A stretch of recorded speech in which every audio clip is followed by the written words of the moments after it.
네, DDP 부지는 원래 일제 강점기에는 조선 군대가 사용하던 훈련장이었습니다. 그 이후에 이제 동대문 운동장이 들어서면서 오랜 기간 서울 시민들의 스포츠의 어떤 추억이 깃들어 있는 공간이었죠. 축구, 야구, 또 각종 체육 행사 등 다양한 스포츠 대회가 열렸고 90년대 이후에는 재래시장과 이제 패션 상권이 맞물리면서 서울 시민의 어떤 생활 중심지 역할을 했다 이렇게 말씀드릴 수가 있겠습니다.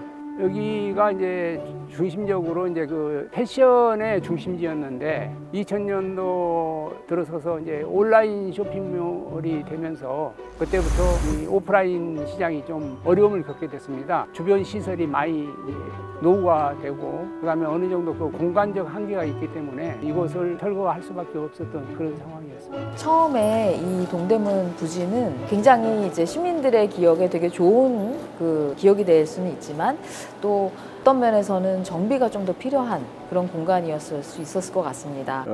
또한 그 근대 스포츠의 산실이었던 동대문 운동장이 폐장이 되고 또 동대문 이제 풍물시장이라든가 주차장으로 이용되면서 그 당시 아마 주변 공실률이 50%에 달한 걸로 제가 알고 있습니다. 따라서 서울시에서는 도시 재생과 또 패션 디자인 산업의 어떤 신성장 동력을 위해서 동대문 운동장을 이제 철거를 하고 또 세계적인 디자인 복합문화 공간으로 조성하기로 그렇게 결정한 걸로 알고 있습니다.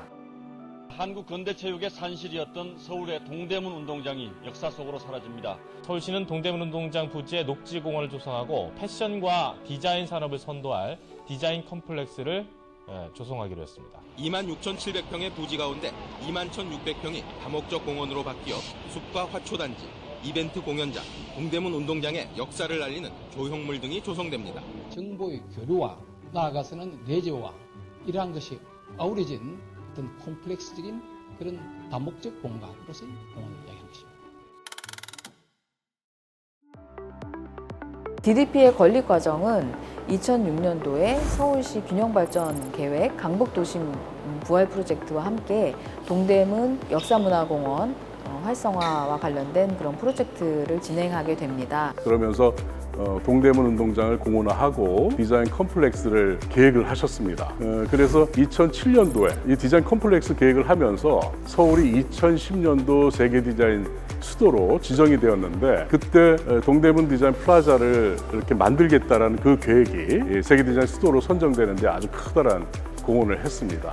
자하 하디드의 작품이 환유의 풍경이란 이름으로 선정이 되었는데요. 특히 이 자하 하디드의 작품은 실제로 자하 하디드가 그간 페이퍼 아키텍트라고 건립된 건축이 없어서 그냥 종이 건축가라고만 불리던 건립된 최대 규모의 건축물이라고 보통 얘기를 하고 있습니다. 건축과 공원이 분리되지 않고 하나의 유기적인 흐름을 이루는 그런 철학을 담고 있습니다. 이는 동대문이 오랫동안 시장과 광장으로서 열린 공간, 특히 물이 흐르는 이간수문 등의 장소성과 역사적 맥락이 연결되어 있기도 합니다. 그 컨셉을 이제 개발하는 과정에서 또 하도감 터, 또 조선 백자 등 한 1000여 점 이상의 유물을 발견하기도 했습니다.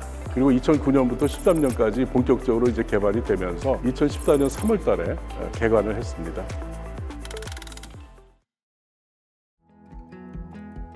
That's what makes it quite unique is that this commission of the building as a landscape. So, for example, the roofs are not only because the roofs are all green, but the idea that you can invent, to create an artificial landscape in the middle of the city to also deal with very large scale sign.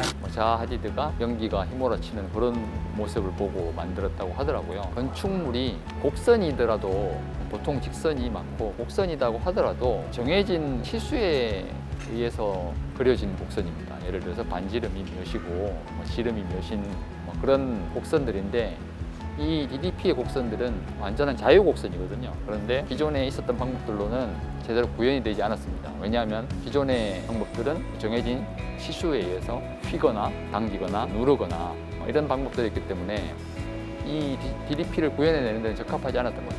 이 건축물 자하 하디드 설계의 핵심은 45,133장에 달하는 모두 다른 3차원 비정형 매장 패널을 어떻게 대량 생산하느냐였거든요. 그래서 영국과 독일의 선진사들의 공장들 방문을 했었죠. 그런데 영국의 그 외장 판넬 비정형 제작 경험이 있다는 곳은 마땅한 공장 설비나 그런 것도 갖춰져 있지 않은 미세한 곳이었고, 독일 같은 경우에 45,133장을 만드는데 얼마의 시간이 걸린지를 계산해 보니 40년이 걸리더라고요. 그래서 신기술을 개발해내지 않으면 이걸 구해낼 수 없겠다라는 판단이 들어서 새로운 기술 개발을 착수하게 되었습니다.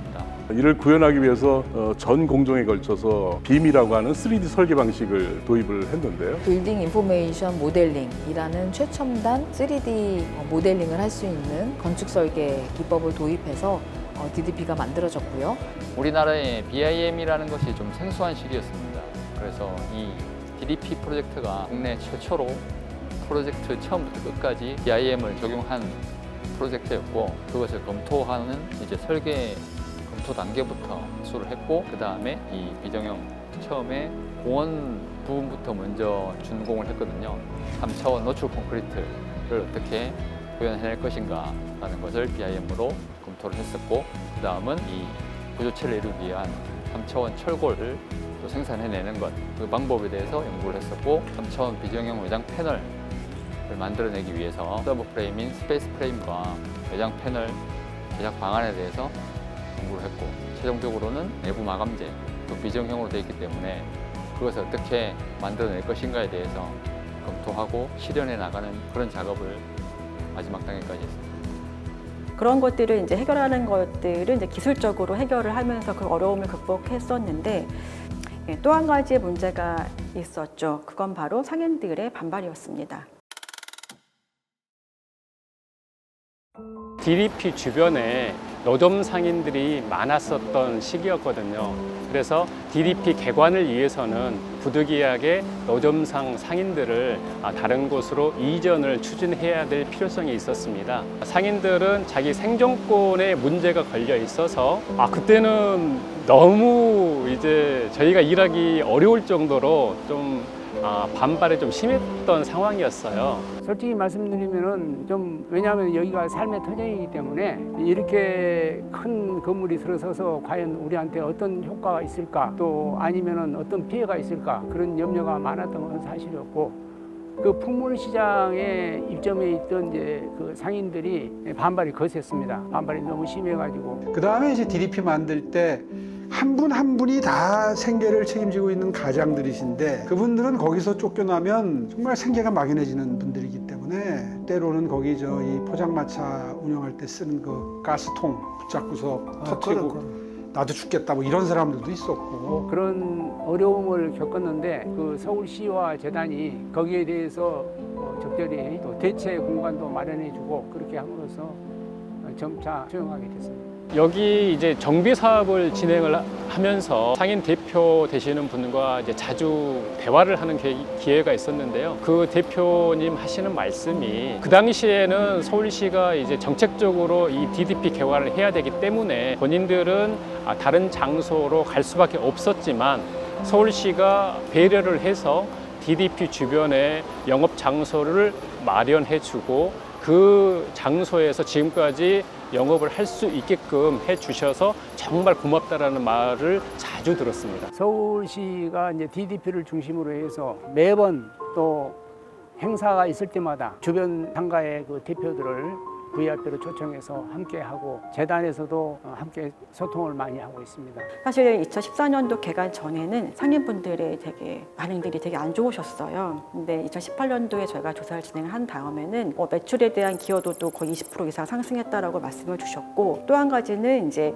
특히 좋은 인력들에 대한 채용도 좀 더 쉬워졌고, 특히 이제 우수 디자인, 패션 쪽에서 우수한 디자이너들도 채용할 수 있는 그런 기회들이 더 많아졌다라고 약간 좀 더 이게 우려와는 다른 좀 더 기대감을 갖고 계시더라고요. DDP가 정말로 지역 경제와 함께 좀 성장, 뭔가 기여했다라는 걸 저희가 볼 수 있었습니다.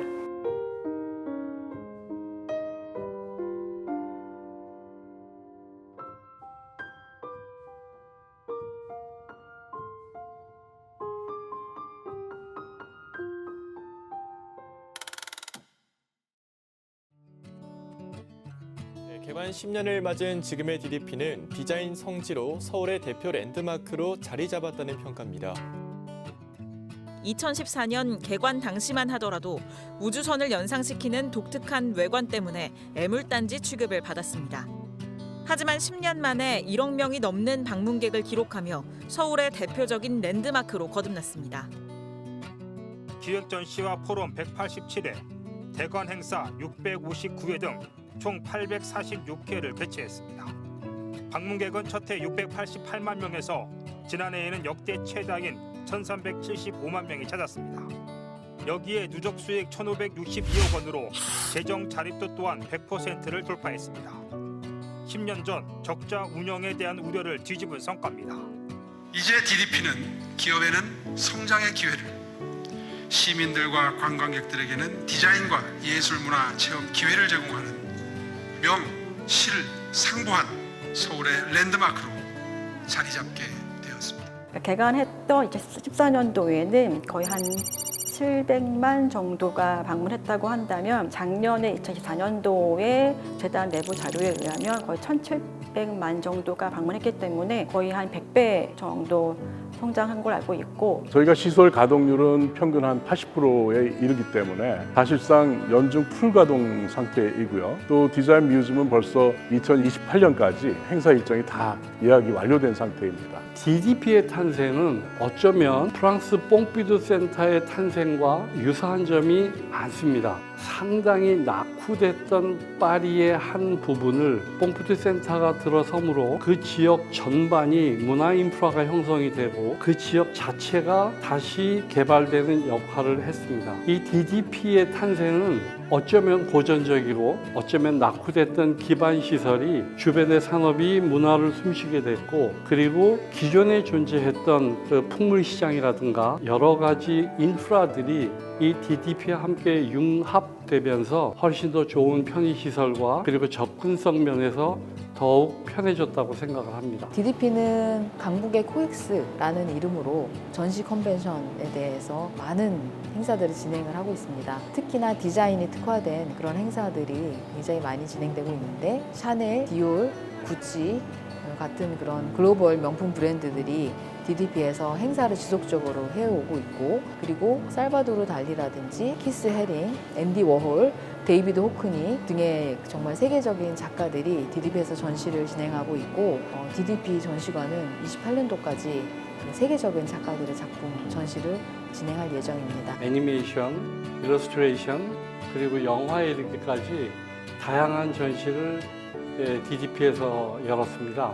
서울 시민뿐만 아니라 많은 외국 관람객들도 지금까지 수백만 명이 저희를 통해서 DDP의 존재를 즐기고 함께 하셨습니다. 디자인 마이애미가 아시아에서는 최초로 열렸는데요. 디자인 마이애미의 CEO인 젠 로버츠, 그리고 파운더인 지미 리가 있습니다. 이분들이 처음에는 한국이라는 나라에서 이 컬렉터블한 이 디자인 전시가 잘 될까 처음에는 의구심을 가졌습니다만, 실제 이분들이 방문해서 행사하는 내내 굉장히 놀래고 앞으로도 잘 해보자라는, 오히려 우리한테 부탁하는 그런 경우로까지 발전을 해서 향후에 더 성장된 모습의 디자인 마이애미 행사를 하게 될 것 같습니다. 또 올해로 7년차 운영되고 있는 서울라이트는 세계 최대 비정형 미디어 아트로 운영되면서 기네스북에 등재되는 기록이 있었고, 그리고 세계 3대 디자인 어워드인 IF, 레드닷, IDA 어워드를 석권했습니다. 우리 외국인들이 한국을 찾았을 때 빽빽한 아파트와 획일적인 이런 빌딩, 그런 것만 보여줄 수밖에 없었는데, 우리 이 DDP가 들어섬으로써 어떤 특별한 건축물을 이렇게 볼 수 있고, 그야말로 우리 한국을, 서울을 디자인 허브로 만들 수 있는 이런 건축물이 들어섰다고 생각합니다.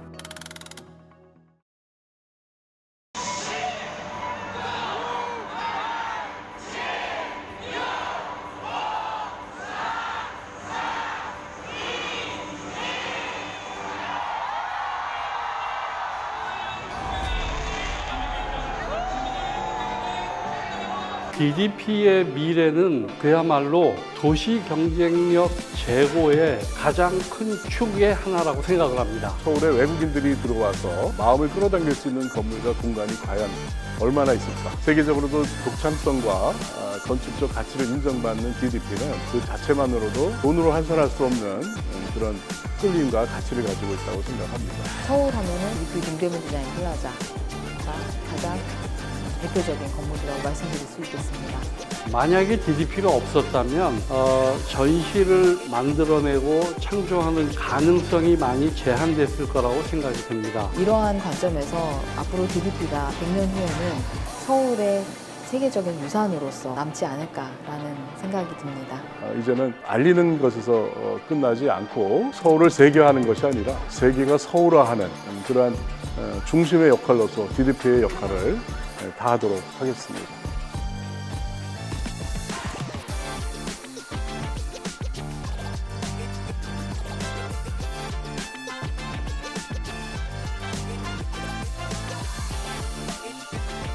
저에게 DDP란 나에게 DDP는 나에게 DDP란 내 인생의 마지막 작품이다. 서울의 프라이드다. 서울의 랜드마크입니다. 나 자신이다.